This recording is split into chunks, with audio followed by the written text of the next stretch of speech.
inspirasi sehari-hari. Selamat menyaksikan.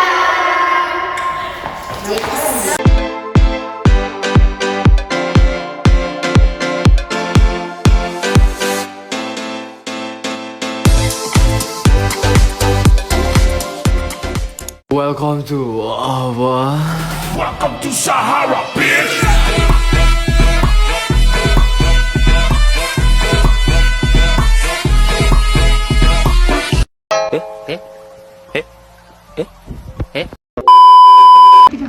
Assalamualaikum warahmatullahi wabarakatuh. Hai guys, selamat sore. Bertemu lagi bersama kami di talk show Inspirasi Sehari-Hari. Di mana kami menghadirkan banyak sekali bintang tamu yang terviral, terupdate dan teraktual pastinya. Oke, baiklah, selain kami menampilkan bintang tamu terupdate dan teraktual, di sini saya Inaya Putri sebagai host, Saya Misna sebagai host. saya Indah Prasika sebagai host. Nah, jadi kita nggak perlu waktu panjang, kita panggil aja bintang tamu pertama kita yaitu Rifna Dayanti. Kepada Rifna, silakan. Nah, kali ini kita ada kedatangan nih yang namanya Mbak Rifna. Nah, kita tanya-tanya aja lebih detail gimana sih Mbak perjalanan Mbak gitu. Nah, sebelum kita masuk ke dalam cerita sebenarnya, kita tuh mau lebih kenal dulu ya nama Mbaknya itu siapa gitu. Perkenalkan dulu. Silakan Mbak. Baik, terima kasih ya. Perkenalkan, nama saya Rifna Dayanti. Saya mahasiswa dari Universitas Malikul Saleh. Baik, gimana kabarnya Mbak ini? Alhamdulillah kabar saya hari ini baik, sehingga saya dapat hadir di acara talkshow kita hari ini. Oke, gimana sih reaksi Mbaknya ketika dapat email atau DM Instagram dari pihak talkshow kami?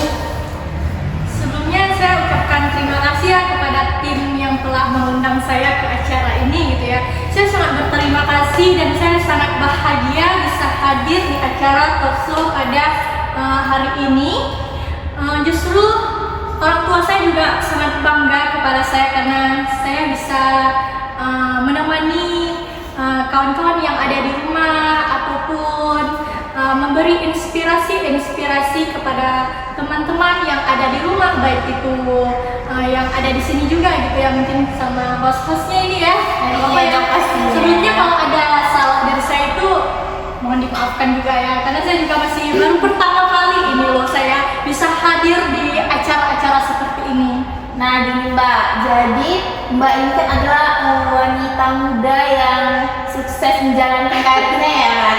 Nah, jadi kami mau tahu nih cerita singkatnya gimana sih Mbak itu bisa sukses sekarang ini? Ya, saya kan masih kayak merasa seperti beban keluarga gitu ya, dan punya ini juga mau buka usaha gitu, tapi saya masih kebingungan nih mau buka usaha apa gitu ya. Terus saya kan di semester 5 mau naik ke semester 6 tuh ya. Kebetulan saya putus cinta. Pacar saya, Aduh, galau sekali rupanya Mbak ini ya guys ya. Aduh, galau.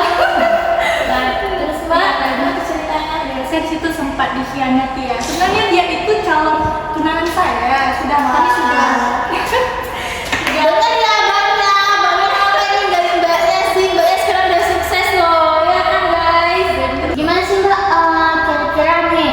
Jadi ceritanya usaha Mbak ini dengan sahabat Mbak ini terbit dari kisah cinta yang gagal nih ceritanya, dari sakit hati nih guys. Jadi, nah itu juga bisa jadi ide buat kalian. Dimana remaja-remaja sekarang ini banyak sekali ya kita bilang berita-berita dimana berita tersebut remaja-remaja ini putus cinta tapi memilih jalan terakhir yaitu bunuh diri kan. Nah, ambil contoh Mbak ini, dia walaupun sakit hati putus cinta tapi dia tetap menjalankan bisnisnya. Jadi buat teman-teman di luar sana ya yang galau-galau nggak jelas, boleh tuh dicontoh Mbaknya. Berinspirasi. Penghasilan Mbak dari mulai buka usaha sampai sekarang itu kira-kira mengalami kenaikan kah atau ada atau tidaknya sih kira-kira itu mengalami masa sulit gitu kita bilang ya, karena kan nggak mungkin ya kalau usaha itu nggak ada masa sulitnya. Ya, benar banget itu. Iya, apalagi kan posisi si Mbak ini kan seorang mahasiswa. Nah, benar tuh, benar sekali. Ya, itu sangat rintangannya itu memang sangat luar biasa saya terima ya. Jadi pas mulanya itu saya membuka seperti sistem open PO gitu ya. Saya menerima pesanan terlebih dahulu gitu dari teman-teman. Pertamanya memang saya mempromosikan itu ke teman-teman kampus saya gitu. Dan akhirnya alhamdulillah dengan seiringnya berjalan waktu, saya sampai sekarang ini sudah memiliki beberapa cabang toko cake ya, yang namanya itu Inaya Cake. Seperti di sini ada di daerah Biren, daerah Losmawe, Kuala Simpang. Ini saya lagi buka di daerah Medan, tepatnya di Binjai.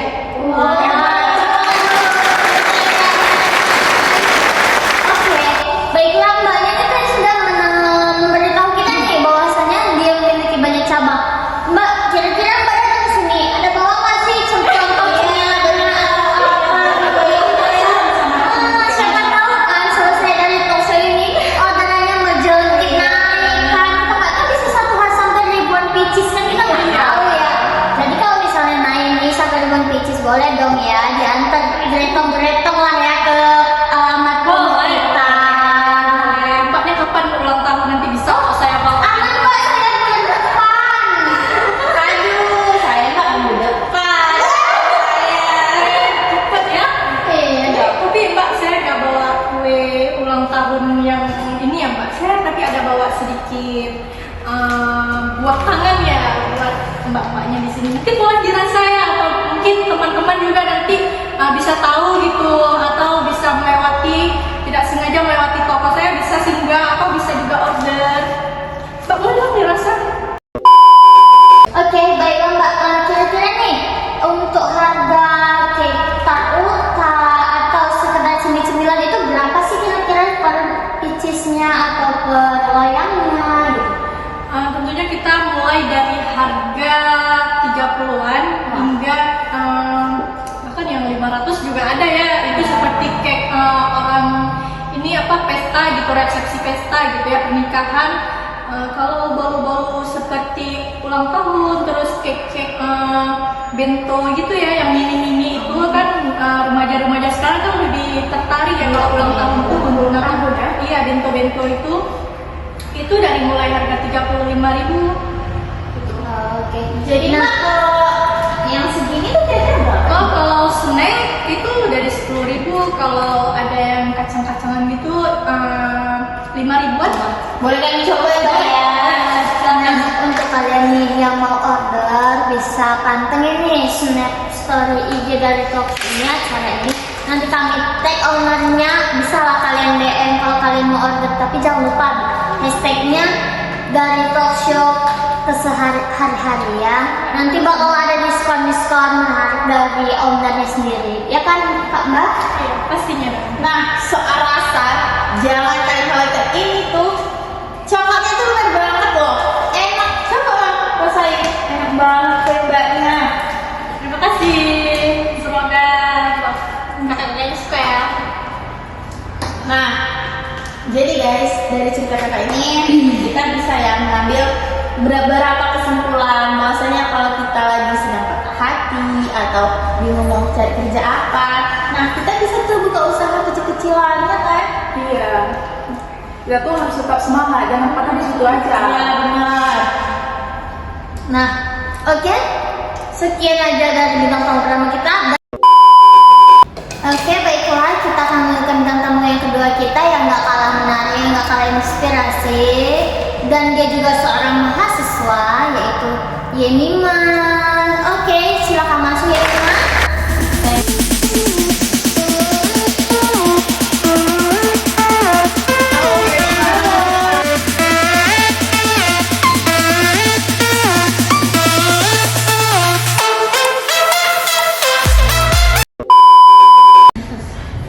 Oke, baiklah, gimana kabarnya hari ini, Emi? Puji Tuhan baik. Oke, baiklah. Nah, pada segmen kali ini kita akan membahas tentang di mana seorang mahasiswa yang memulai karirnya, bisnisnya nih, terutama gak kalah menarik dari bintang tamu kita yang pertama nih. Oke, ini boleh dong ceritakan sedikit nih perjalanan kamu, lika-liku kamu dalam menjalani bisnis kamu ini. Dan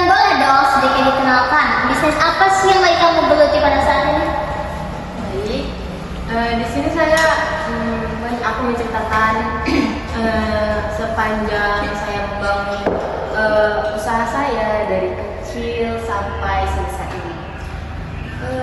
Yang usaha saya satu ini yaitu saya membuka all shop, yaitu menjualan pakaian mulai dari pakaian dewasa, anak-anak kecil. Jadi saya ini seorang mahasiswa ya. Saya mahasiswa dari Universitas Makassar. Awalnya itu saya tidak terpikirkan sih sebenarnya untuk membuka usaha ini. Ada salah satu keganjelan. Keganjelannya itu makanya itu saya membuka usaha ini. Itu salah satu itu teman saya. Dia ngomongnya gini, dia ngapa kok tidur aja sih kata gitu. Emang nggak kerja apa gitu? Kok harus kayak mana ya juga ya? Enggak berpatokan sama orang tua terus gitu. Jangan dong harus apa-apa orang tua mulu. Kita tuh harus punya apa sendiri. Jadi aku mikir gini, uang orang tua aku kok gitu ya. Aduh, sebenarnya gitu loh. Sebenarnya teman mbaknya ini baik, tapi mbaknya aja yang malas Salah penanggapan. buat pemikiran baru. Jadi saya dari situ saya berpikir, iya juga sih daripada saya harus kayak gimana ya? Apa ke orang tua saya terus gitu kan. Jadi saya pengen membuktikan tanpa orang tua saya bisa memiliki penghasilan sendiri gitu. Jadi saya membuka usaha mulai dari semester 4 kalau nggak salah. Gitu ya. Awalnya saya kayak buka usaha apa ya gitu. Saya mikir kan nggak gampang ya buka usaha itu ya. Benar banget tuh. Butuh apa gitu, kita harus tahu bagaimana efek samping kita membuka usaha ini gimana gitu ya, peluangnya besar atau enggak gitu. Jadi awalnya itu saya tergerak dengan menjual seperti sepatu, baju gitu. Awalnya saya menjual itu mulai dari saya sebarkan dari WhatsApp gitu. Kan banyak tuh mahasiswa yang pakai kayak cewek-ceweknya tuh suka-suka baju blazer gitu. Jadi saya mulainya dari WhatsApp, terus mulai berkembang, terus saya beralih ke Instagram, dan lama-lama yaitu saya makin lama menghasilkan penghasilan yang banyak, yang menguntungkan sih, tapi ada juga yang kerugiannya juga. Kerugian itu kayak pas waktu apa sih namanya corona kemarin itu kayak gimana ya, nggak terlalu nggak terlalu jatuh, tapi adalah sedikit gitu. Jadi Ya, karena kan posisi Mbak ini sebagai mahasiswa, jadi sedikit terasa gitu. Nah mbak itu penghasilannya kira-kira berapa ya mbak? Mbak itu di corona itu mbak untung atau rugi? Kalau bilang rugi enggak, bilang untung sih enggak. Karena di satu sisi kan saya menjualnya di online ya. Iya. Jadi kan pada saat itu kan kita kan yang di rumah aja gitu. Jadi kan kita mau belanja atau apapun pesannya dari online. Nah, jadi kan Mbak ini seorang mahasiswa gitu kan. Jadi apa Mbak ini mengalami kesulitan saat proses penjualan ini? Karena kan prosesnya nanti apalagi Mbak ini memikirkan tugas gitu kan. Jadi apa nggak handle semua gitu?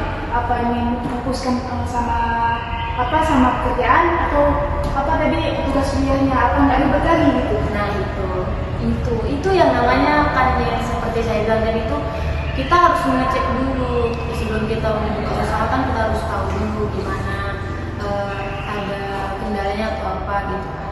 Jadi ya karena kan prosesnya nanti apalagi Mbak ini memikirkan tugas gitu kan.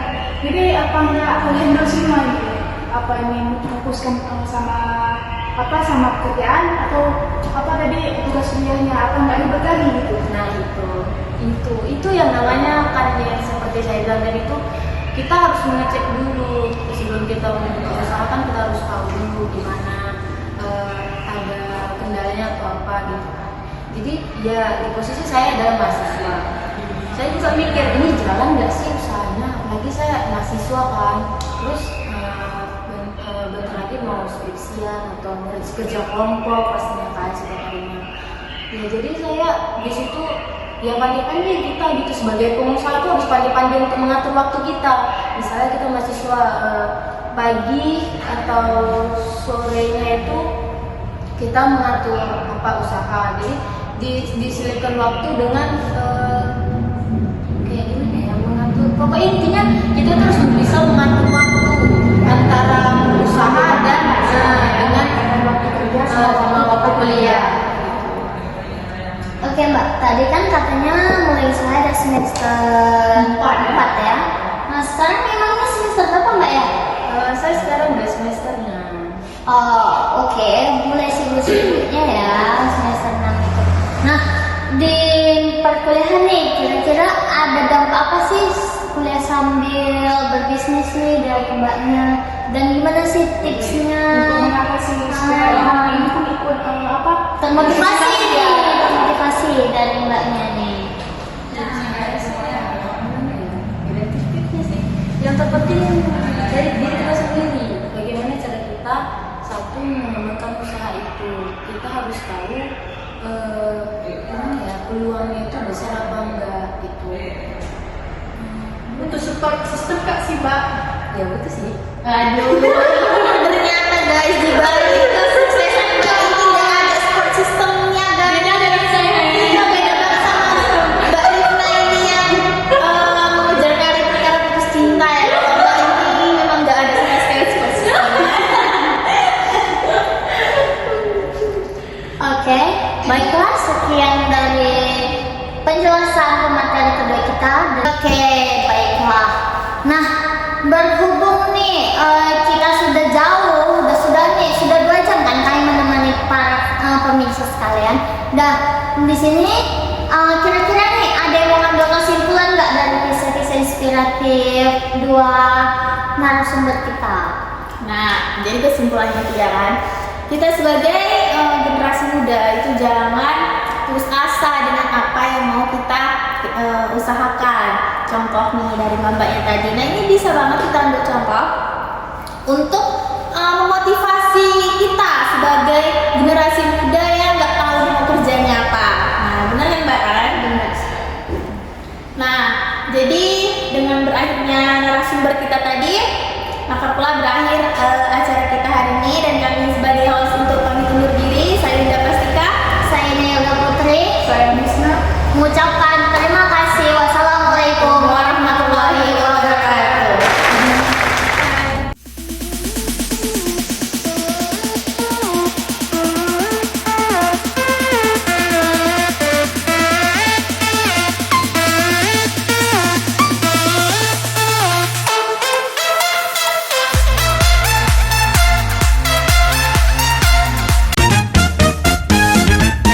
A few moments later.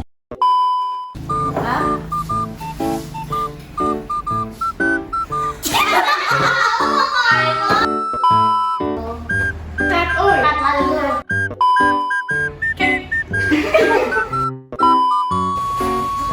Oke, jadi